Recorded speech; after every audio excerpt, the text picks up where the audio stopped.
everyone, welcome to our morning edition of Arirang News. We begin with these stories making the headlines at this hour. President Lee Jae-myung will hold a press conference today, marking his first 100 days in office. Attention is now on what message he will deliver regarding the local economy and bilateral relations with the U.S. More than 300 South Korean workers detained in last week's massive immigration raid in Georgia will be leaving the United States on a charter flight Thursday at noon local time. Conservative activist and a close ally of U.S. President Donald Trump, Charlie Kirk, was fatally shot at a college event in Utah. Local authorities say he was killed with a single shot in what's believed to have been a targeted attack. Today marks South Korean President Lee Jae-myung's 100th day in office. He's scheduled to hold a press conference starting at 10 a.m. today.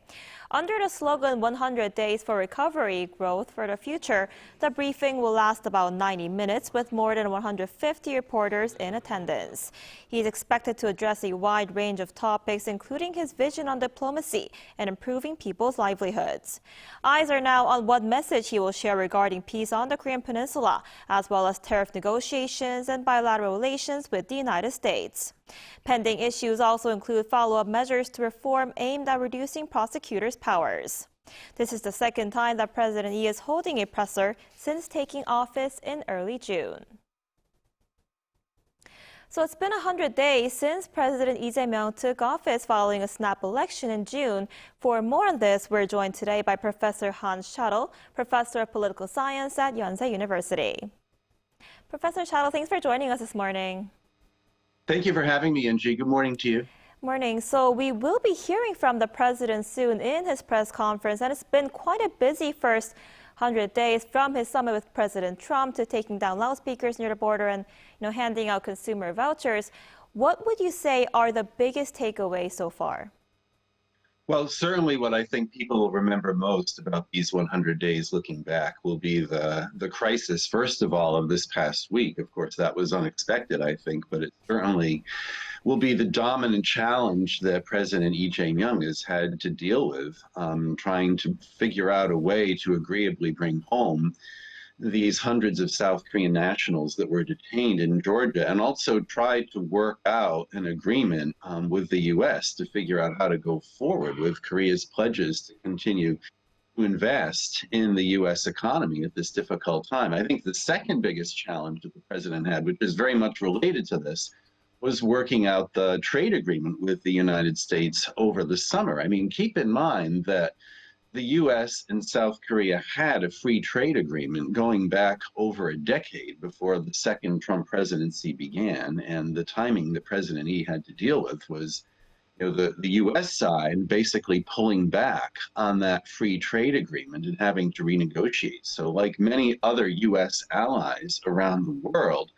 President Lee Jae-myung has been put in the position of having to spend a lot of his time right now, for him, his first 100 days, basically trying to first come up with a series of trade measures that would try to curtail the damage of essentially losing many of the benefits that went with that free trade agreement. So, of course, South Korean exports now have, many of them now have this 15% tariff. And, there could have been a lot more in terms of tariffs imposed on South Korea. So in a sense, it was about containing damage from that. And more recently, it's been about trying to contain the damage from this immigration raid this past week. So not an easy run for the first 100 days, I think. Absolutely, a lot of issues to tackle. And the first 100 days usually give us a pretty good idea of where the new government is headed. How do you think this administration stands apart from previous governments? And what is your overall assessment of his performance so far? Sure, Angie. Well, turning to more mundane matters in domestic politics, I think President Lee made very key statements when he first took office that this would be the government of democracy promotion following what happened with the previous Yoon administration, the way that hit the rocks with the martial law decree and so forth. It's too early to tell, I suppose, long term, how democracy promotion will carry out in this administration, whether we'll see some kinds of innovations over the next few years that would bring the public closer to democratic decision making. I think a lot of these issues are emerging, but they've been somewhat on the back burner, I think, since foreign policy has been such a driving issue so far in this presidency. Another key issue, of course, was just simply improving the well-being, the welfare, and the opportunities for everyday working people and small businesses. And I think the vouchers, which you mentioned earlier, in which small businesses could essentially be magnets of consumer traffic over this summer, I think that helped. And I think symbolically that sent a message that this government was not just out for the big corporations, but for the mom and pop shops that often find it hard hold their own in the economic conditions that we're in. And then with diplomacy, I think before President Lee was elected, there were a lot of questions as to whether he would tilt the country closer to China, perhaps even toward diplomacy with North Korea, and whether that would possibly create some distance or even tension with regard to the US and even Japan. But on the contrary, over the past few months, first of all, President Lee has shown that diplomacy with Japan is still a top priority, and I think he's trying to put the country also. The question is whether he can maintain that diplomacy with Japan while also trying to basically get some measures from Japan that would suggest a more complete and multi-sided reconciliation process rather than South Korea making concessions to Japan. I think he's taken that direction. It's very interesting that he had the summit with the Japanese prime minister at the time before going to Washington. So pragmatism has been very much an order of the day for this president. Right, and looking ahead, what might be some of the main things he will need to focus on for the remainder of his term?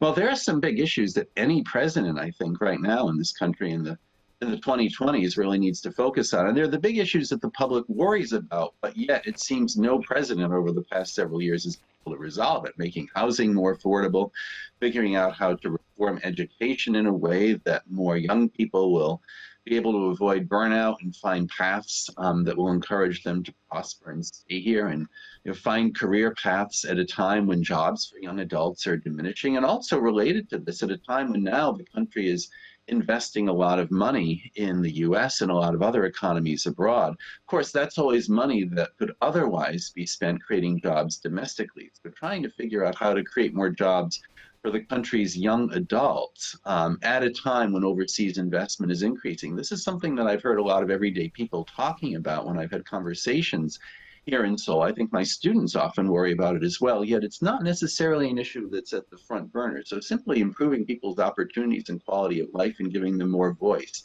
in the political process. All the younger generation's key concerns that are important issues that often presidents have to put back on the back burner. Can this president put it on the front burner?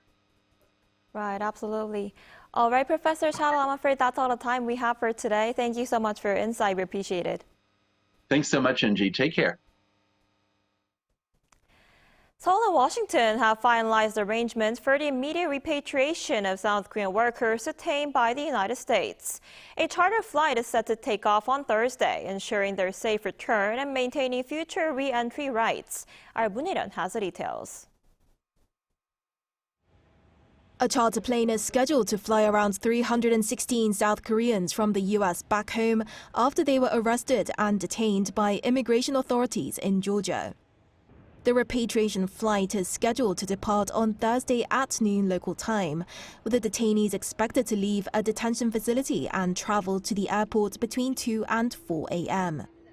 In addition to the 316 South Koreans, 14 other nationals are also set to board the flight, while one Korean reportedly chose to remain in the U.S. The workers were detained last week during a raid at the construction site of a Hyundai Motor Group and LG Energy Solution joint battery plant. Although the flight was originally planned for Wednesday, Seoul's foreign ministry said the repatriation was delayed following U.S. President Donald Trump's recommendation, as he wanted to hear Korea's position on whether the detainees should return home or stay in the U.S. to continue helping to train American workers. Debates over whether detainees should be handcuffed while being escorted to the airport were reportedly resolved when Trump ordered that they be transferred without physical restraints. This was confirmed during a meeting between South Korea's Foreign Minister Cho Hyun and U.S. Secretary of State Marco Rubio at the White House on Wednesday. Following the talks, Cho told reporters that Washington agreed to his requests that the detainees would be repatriated without restraints and their future re-entry into the U.S. would not be affected. He added that given the detainees' shock and exhaustion, it would be better for them to return home first and later come back to the U.S. to work if necessary, a plan that the U.S. side, including Secretary Rubio, respected. He also confirmed that a working group between the U.S. State Department and South Korea's Ministry of Foreign Affairs will be established to discuss the creation of a new visa category for skilled Korean workers. Cho attributed the smooth resolution to the trust built between Trump and President Lee Jae-myung during the recent Korea-U.S. summit, and said that the Foreign Ministry will continue close consultations with the U.S. to ensure the safe and orderly return of its citizens. 문혜련, Arirang News. Meanwhile, the Mexican government has announced new import tariffs on countries without free trade agreements, saying the move is aimed at protecting domestic industries. According to the announcement released on Wednesday, the plan targets 1,463 products across 17 strategic sectors, including automobiles, steel, plastics, home appliances, and textiles. The current duty of up to 35% will be raised to as high as 50% within the limits set by World Trade Organization rules. South Korean goods are expected to be affected as Mexico is Seoul's largest trading partner in Latin America. The latest measures are estimated to impact about 8.6% of Mexico's total imports, worth around $52 billion. An American conservative activist and an influential ally of President Donald Trump was shot and killed during a campus event in Utah. The incident has reignited concerns over rising political violence in the United States. Our Lee Seung-jae has more. Conservative activist Charlie Kirk, a close ally of U.S. President Donald Trump, was shot and killed on Wednesday during a campus event in Utah. FBI Director Kash Patel took to social media in the hours after the shooting to say a suspect was in custody following the release of another suspect who officials say was not the accurate person of interest. Trump confirmed Kirk's death on his Truth Social platform, calling him great and even legendary. The shooting took place at Utah Valley University, where Kirk was speaking under a white tent as part of a debate hosted by his nonprofit. Videos posted to social media show him addressing questions about gun violence when a single gunshot rang out. The 31-year-old clutched his neck as blood poured from the wound, sending shocked audience members screaming and running for cover. And then as the guy said shooting or shooters or something like that, you just hear the gunshot and I'm sorry, you just see his neck just open up and there's just so much blood that just came out. It was horrible.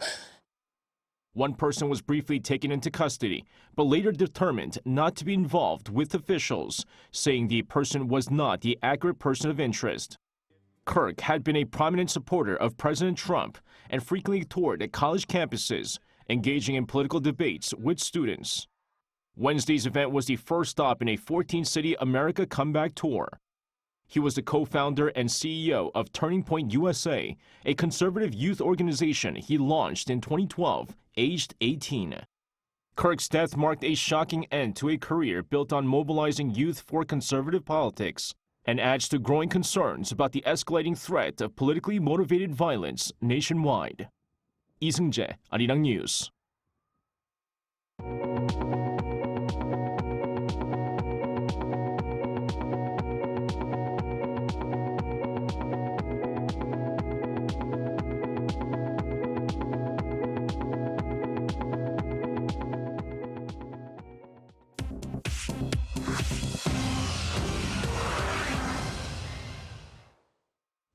Good morning, I'm Choi Ji-hee, and this is The World Now. In the Middle East, at least 35 people were killed in a major Israeli air offensive against Yemen on Wednesday. The Israel Air Force conducted strikes on Houthi-controlled areas in the Yemeni capital Sana'a and Al-Jaf governorate, targeting military outposts, fuel depots, command centers, and a media headquarters.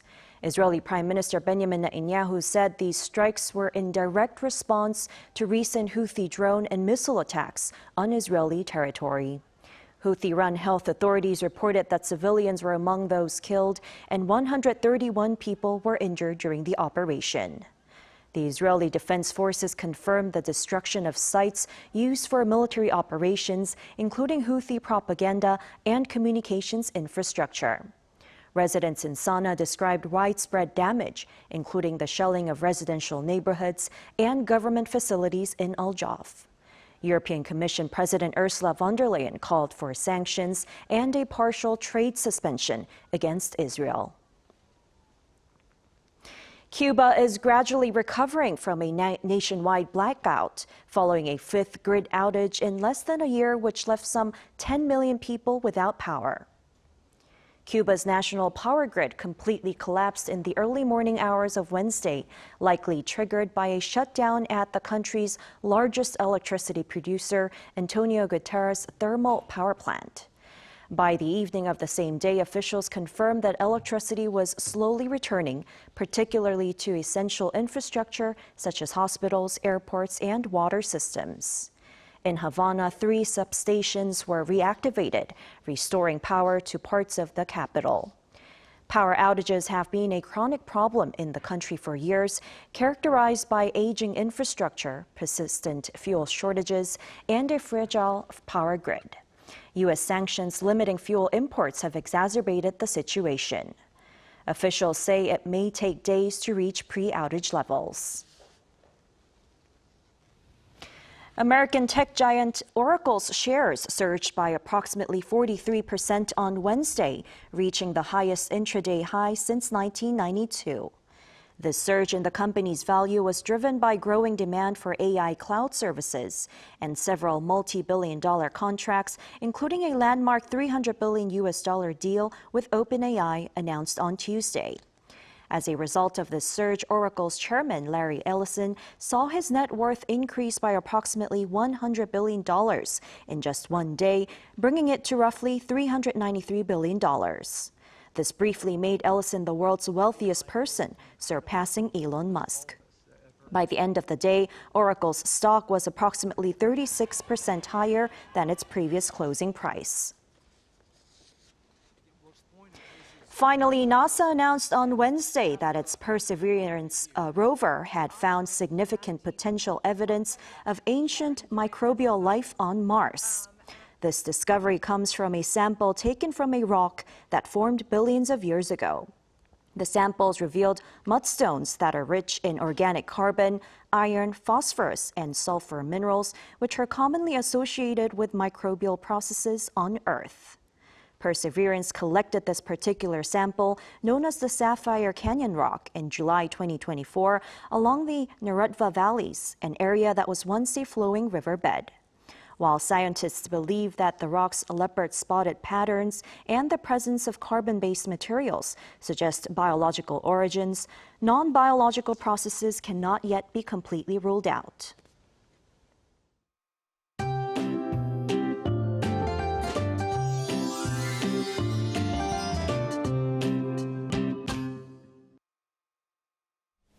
It's another refreshing cool start to the day in most parts. But as you can see, roller coaster temperatures are expected for the next few days. And as many are coming down with a cold nowadays, it's best to wear a face mask in a crowded area and on public transportation. After the heat will rise fast, and western regions will have warmer daytime highs than the east.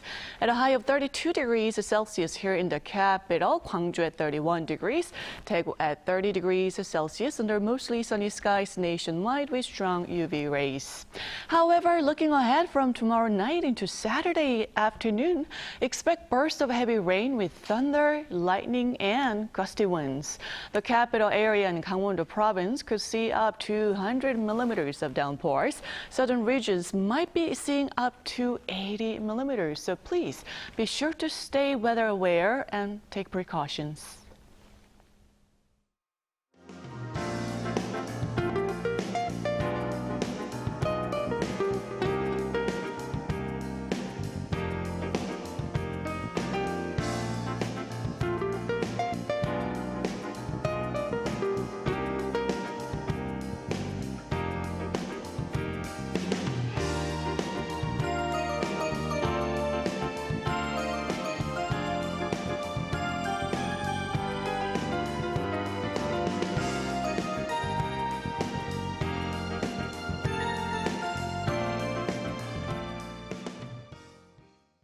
That's all we have for this edition of New Day at Arirang. Thanks for watching. We'll be back shortly with our special live coverage of President Lee Jae-myung's press briefing, marking his first 100 days in office. That starts at 10 a.m. Korea time. Stay tuned.